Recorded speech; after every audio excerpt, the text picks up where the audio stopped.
Kalau antum beli kambing, pasti dapat talinya. Tapi kalau antum beli tali, nggak akan mungkin dapat kambingnya. Jangan lupa bagi teman-teman study bersama untuk like, comment, share, dan subscribe channel ini sehingga channel ini menjadi channel yang bermanfaat untuk kita semuanya. Bismillahirrahmanirrahim. Assalamualaikum warahmatullahi wabarakatuh.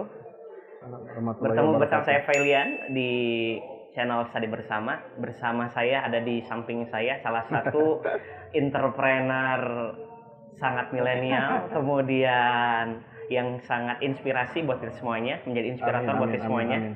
Karena beliau ini adalah dengan segudang pengalaman, kemudian ilmu, Masya Allah, kita perkenalkan. Ini ada Kang Dhani Bustaman. Silakan. Masya Allah. Sehat Kang Dhani ya? Alhamdulillah. Masya Allah. Tetap sehat harus. Ya. Kalau nggak sehat, bahaya kan? Allah. Baik, Kang Dhani, Masya Allah. Saya ingin sekedar kita bincang-bincang inspiratif, insya Allah di sini. Hakikatnya seperti ini, Kang Dhani.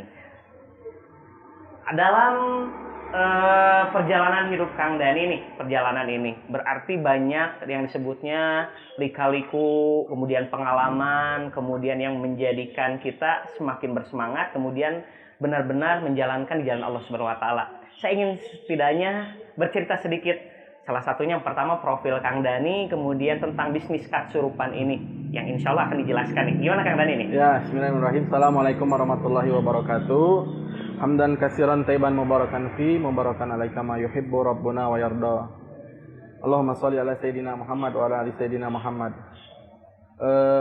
Subhanallah, Allah kasih nikmat berupa ide ya sebetulnya dari keadaan pada saat dulu kerja, melihat keterbatasan waktu dan keterbatasan finansial, terlebih ketika melihat lingkungan di sekitar kita. Terlebih saya bergerak di bidang sosial pada saat itu, silaturahim ke sebuah panti asuhan, silaturahim ke rumah tahfiz, lalu terketuk hati bahwa kalau kita berhenti di jalur dalam tanda kutip tidak mengecilkan sebagai status karyawan, sepertinya melangkahnya tersendat. Artinya berbaginya terbatas dalam segi waktu dan terbatas dalam segi finansial, karena kan terbatas di gaji ya pada saat dulu. Terus dapat sebuah ilmu dari salah satu guru ketika beliau memiliki visi misi mau tidak bisa bebas finansial dan bisa bebas waktu. Jadi time freedom and financial freedom itu yang ditawarkan dalam sebuah ayat di dalam Quran. Ada sebuah hidayah mungkin ya pada saat itu tergerak memberanikan diri mengambil jalan untuk menjadi pengusaha dengan modal terbatas. Jadi sebelum jauh nanti kita cerita tentang Katsurupan, saya justru memulai sebuah usaha ini dari kegiatan sosial. Lalu sebelum memulai real business, maka pada saat itu saya berusaha untuk bagaimana caranya memperbanyak ilmu terlebih dahulu dibanding action. Jadi artinya proporsional ketika action itu harus berbanding dengan ilmunya dulu ya. Walaupun nggak sampai banyak nyari ilmu tapi nggak action gitu. Artinya sebandingkan dulu dengan ilmu yang ada. Jangan sampai kemudian kita action tanpa ilmu, bahaya itu kan. Atau seolah-olah bahayanya itu di dalam beramal soleh tanpa ilmu kan. Takutnya jadi amal salah bukan amal soleh. Nah, makanya pada saat itu 2010 saya ingat itu hijrah dimulai. Jadi ilmu dunia itu hanya sebagian kecil dari ilmu-ilmu Allah. Terlebih di surat Al-Kahfi di terakhir, ayat terakhir surat Al-Kahfi itu kan kalimatnya bicara dan redaksinya. Kalau dituliskan saja kalimat-kalimat Allah itu, bahkan air di lautan menjadi tinta dikali 7, itu tidak cukup untuk menuliskan kalimat-kalimat Allah. Makanya pada saat itu, berarti ilmu dunia itu hanya penunjang. Makanya pada saat itu diperbanyak bukan ilmu bisnisnya, tapi ilmu agamanya, ilmu mentalitasnya, ilmu spiritualnya, ilmu berbaginya, terutama ada kaitannya dengan sedekah ya. Berbisnis itu prototipe yang saya jadi acuan, jadi rujukan itu bukan kapitalis, karena Islam sudah punya role model yang luar biasa dari baginda Rasul yang sama-sama semua sepakat bahwa beliau adalah sosok pedagang yang luar biasa. Lalu ada sosok sahabatnya Abdurrahman bin Auf, ada Utsman bin Affan yang luar biasa sekali lah bisnisnya. Makanya pada saat itu saya banyak pelajari bisnis-bisnis tentang mereka. Nah, artinya sebelum memulai bisnis malah justru saya perbanyak dulu sosial. Masih bekerja itu statusnya. Jadi dibikinlah konsep. Ada kalimat di dalam Quran, surat Ali Imran, yang bunyinya tentang dunia. Lalu kemudian di ayat berikutnya bunyinya tentang akhirat. Dan di ayat berikutnya bunyinya tentang mendapatkan kedua-duanya. Jadi dunia akhirat. Makanya saya sebelum bikin Kasurupan, saya bikin dulu komunitas namanya Dunrat. Karena itu ada di surat Al-Quran yang mengacu di surat itu. Apa itu Dunrat tuh, Kang? Dunrat itu dunia dan akhirat. Ya, suratnya Ali Imran ayat 14 dan ayat 15. Itu menjelaskan tentang kenikmatan yang ada di dunia kan. Surat 14 Zuyyina linnasi hubbus syahawati minan nisa. Terus lanjut ke ayat berikutnya menjelaskan tentang kenikmatan yang ada di dunia itu.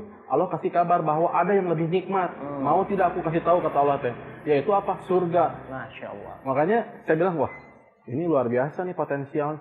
Kalau kita misalkan pengen dapat dua-duanya, harus bagaimana? Ternyata Allah kasih tahu di ayat berikutnya itu tentang penjabaran bagaimana mendapatkan kedua-duanya.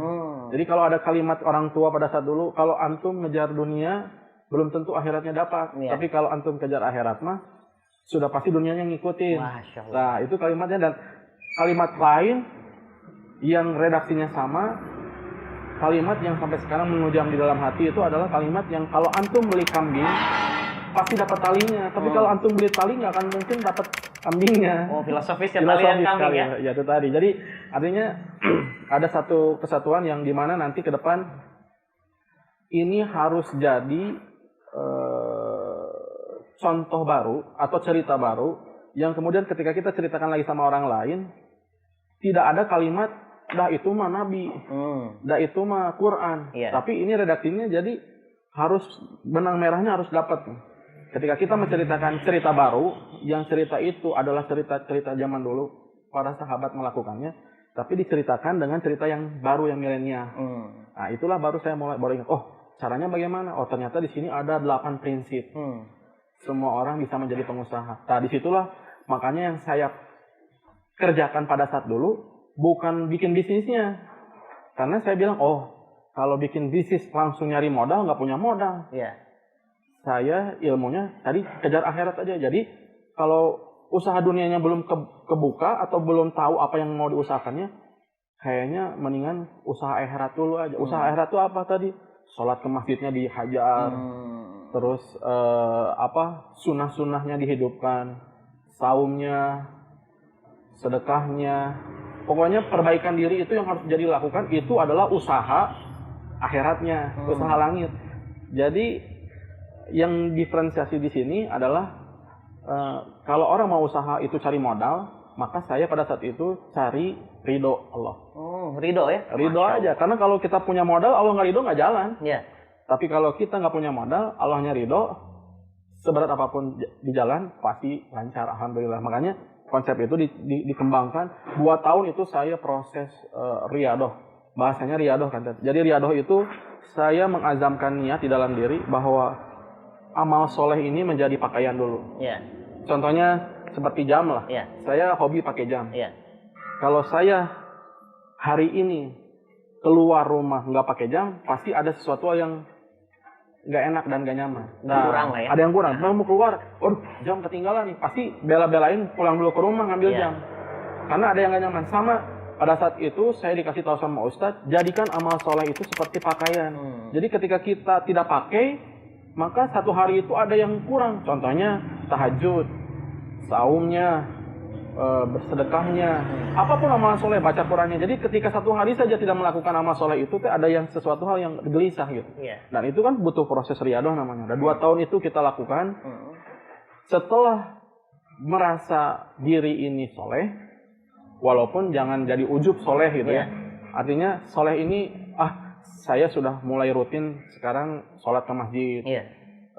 Pada saat itu percepatannya, saya dikasih ilmu sama Ustadz.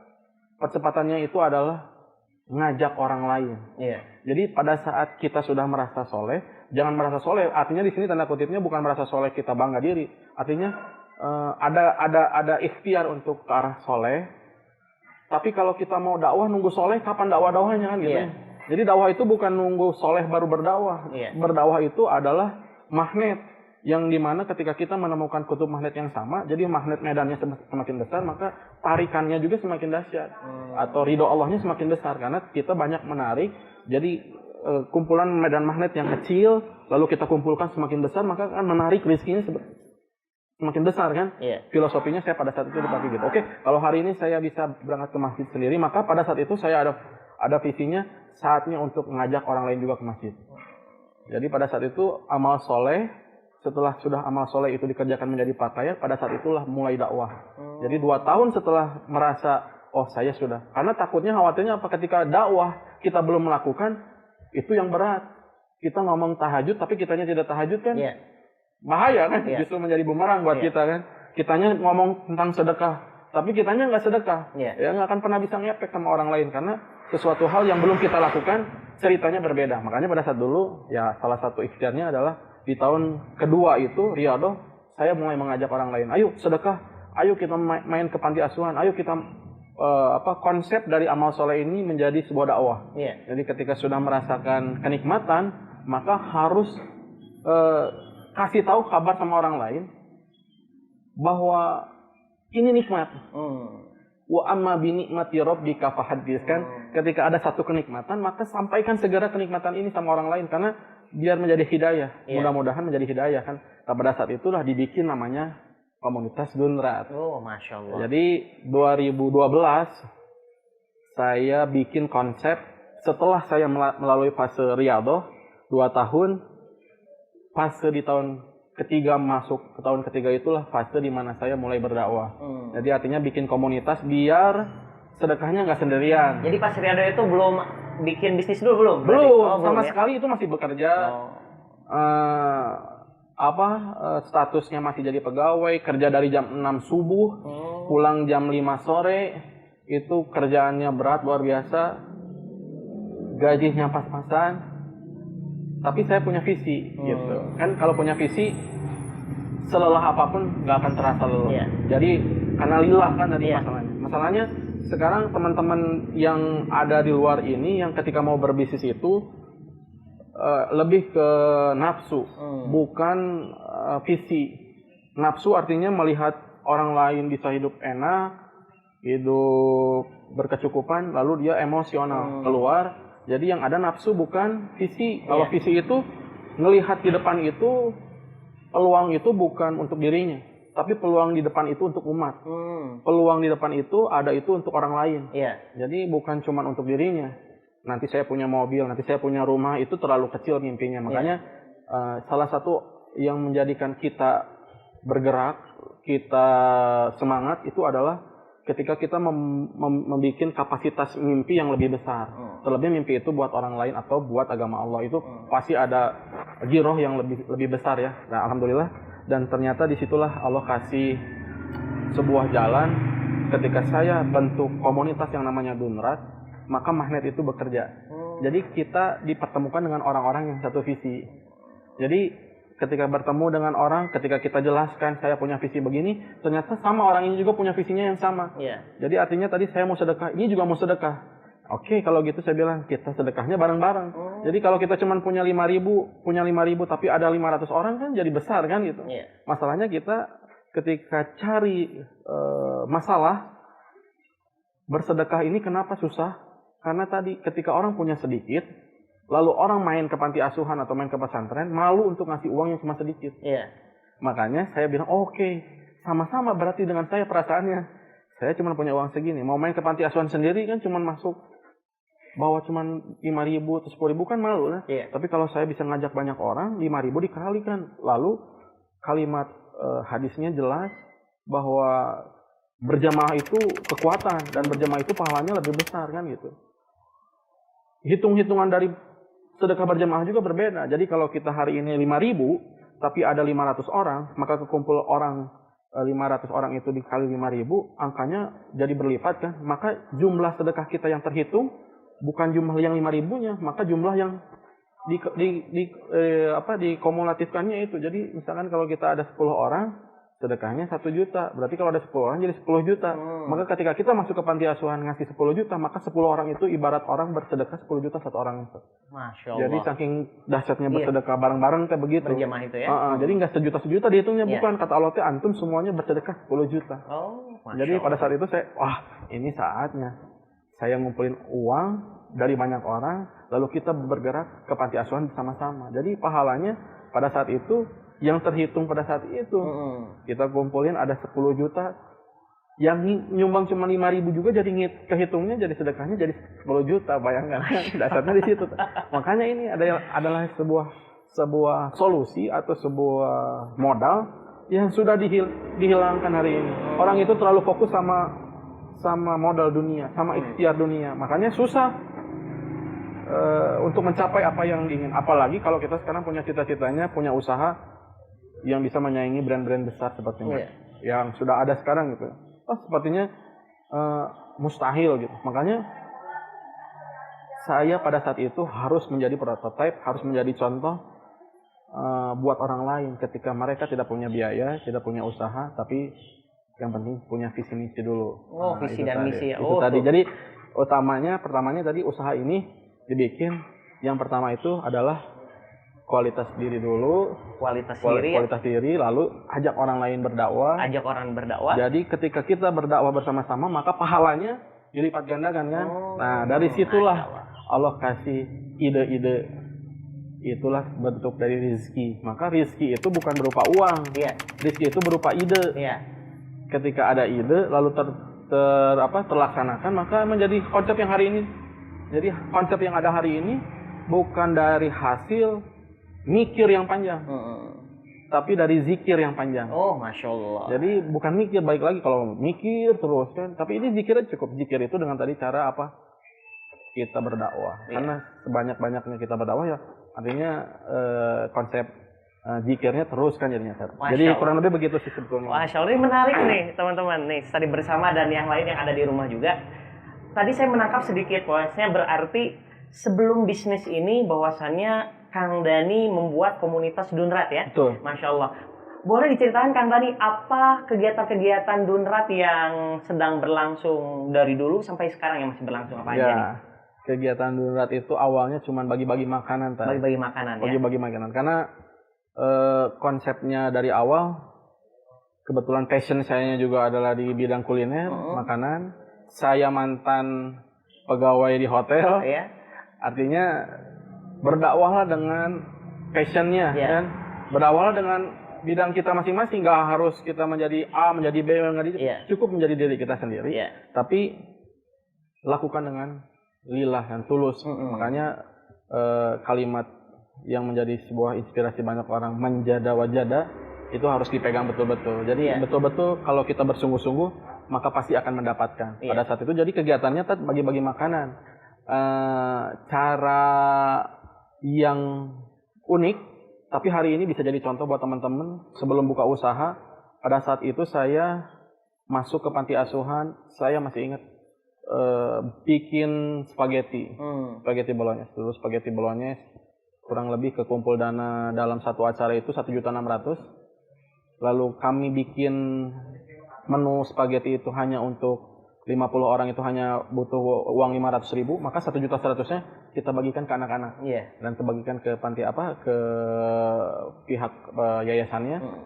Itu ternyata luar biasa sekali.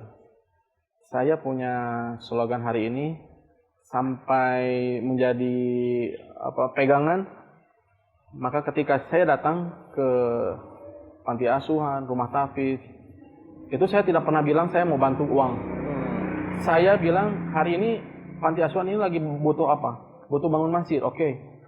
Kita datang ke sini, silaturahim bareng, kita doa bareng, kita makan bareng. Jadi saya bilang bukan saya yang bawa uang lalu saya yang bangunin bangunan ini. Tapi kita berdoa bersama, kita silaturahim bersama, kita makan bersama menjadi asbab Allah datangkan donatur yang nanti akan membereskan tempat ini. Masya Allah. Jadi kalau kita bawa uang, lalu kita bawa uangnya cuma sedikit, mereka kecewa. Iya. Wah, mana katanya mau bawa uang banyak, kan gitu kan? Ternyata cuma sedikit bawanya, makanya beban.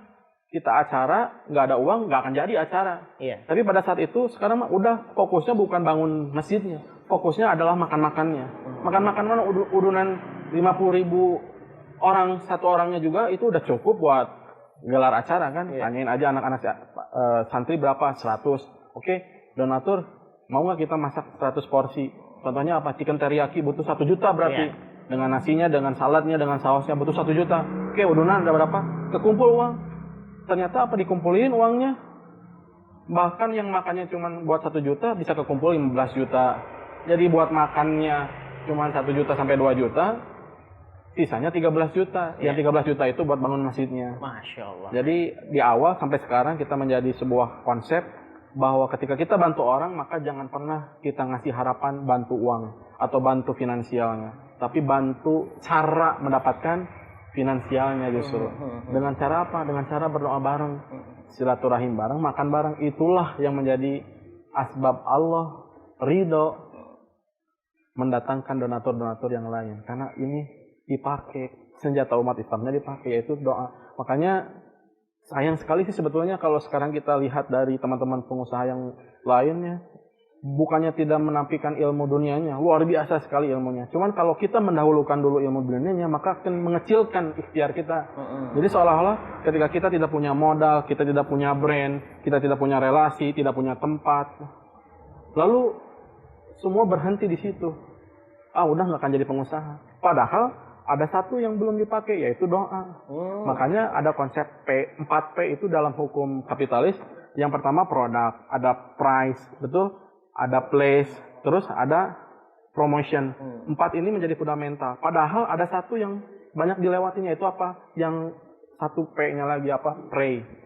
Jadi harusnya pray ini di depan. Walaupun belum ada yang 4P tadi, tapi P yang di depannya sudah dipakai menjadi pondasi kita berdoa, maka itu nanti yang Allah kasih kemudahannya. Begitu tak kira-kira? Masya Allah, ini menarik nih Kang Dani. Berarti setelah artinya stabilnya kegiatan Donerat ini, berarti